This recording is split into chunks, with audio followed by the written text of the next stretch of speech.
So now the plan is to make a battery tray for this truck. My intentions are to build a mid-mounted battery tray that'll be mounted on the screws from the top link. I cut a nice piece of Kydex to make a battery plate, and while I was going through my Axial boxes looking for screws and more materials, I found an extra Axial battery plate. So I'm going to go ahead and use this on the build and set my nice piece of Kydex away. It's pretty good stuff. It's really easy to use. May use it again in the future. Anyway, now that I have a metal Axial battery plate, I plan on using this.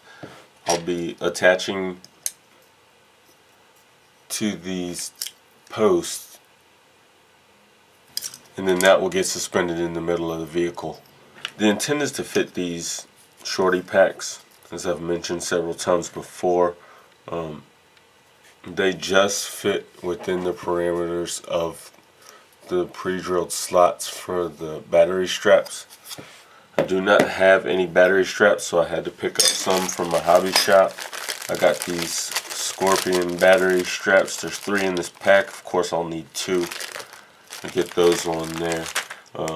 Screws came out of the link set, and I'll be using assorted long screws to get this assembled. Team Baxter.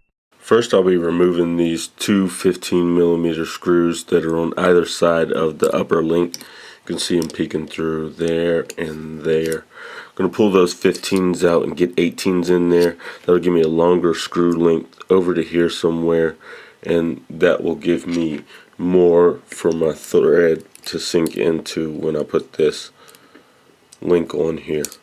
This link is just a little bit short, so I'll be lengthening it with 2 small spacers from the Axial kit. Those will go on either side, one on the left and one on the right, and I'll be doing this in the front and the back. The battery tray is installed. It went in with no problems, just how I imagined it. From underneath you can see the 2 posts that the tray is mounted to. I still have the zip ties on there because I'm a little unimpressed with how well it holds. This is mainly because the 2 Velcro straps are off to the side, and it doesn't give you very easy access. And on the shorty pack, it only holds one of them very effectively. The other one is sort of halfway on. So I may end up doing something about that. This is how I envisioned the battery tray to fit. The battery sits right up in there underneath. Works just as I imagined. It's just a little harder to secure the battery than I'd like. I may end up going back to my Kydex sheet and putting it there and just putting one Velcro strap in the middle, which should be sufficient to hold it. These are pretty strong Velcro straps. Maybe possibly if I determine that one is not good enough, I'll put 2 there, but at least right here in this open space so that I can get pretty easy access to them. But that's the battery mount. More or less that's how the battery mount is going to be, and the 2 bars at the bottom provide a little bit more stability for the chassis. So that's always a good thing as well. So that's the battery mount.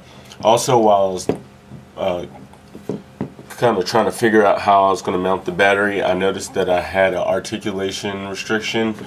These top rods were kind of hitting this gearbox as it flexed up. So what I did was move these top links up to the mount where the body post used to be. I removed those body posts, and I'll figure out a body post solution in the future.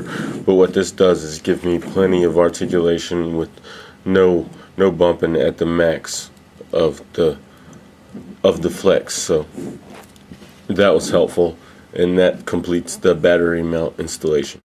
So again, which has been the standard for this whole project, I redesigned the battery tray at the last minute.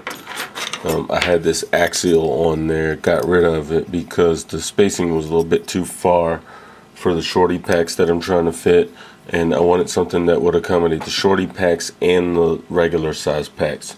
So I made this battery tray out of Kydex, just cut a couple holes in this piece of Kydex and a few holes for mounting. I'll mount with the zip ties just like I did before, and now this battery can fit in and get strapped down nicely, and this will also work with the full-size batteries. Also, these straps are located in a place where I can easily grab them and pull them over and have a little less problem trying to get them tightened up. So I get this installed and the battery tray installation will be complete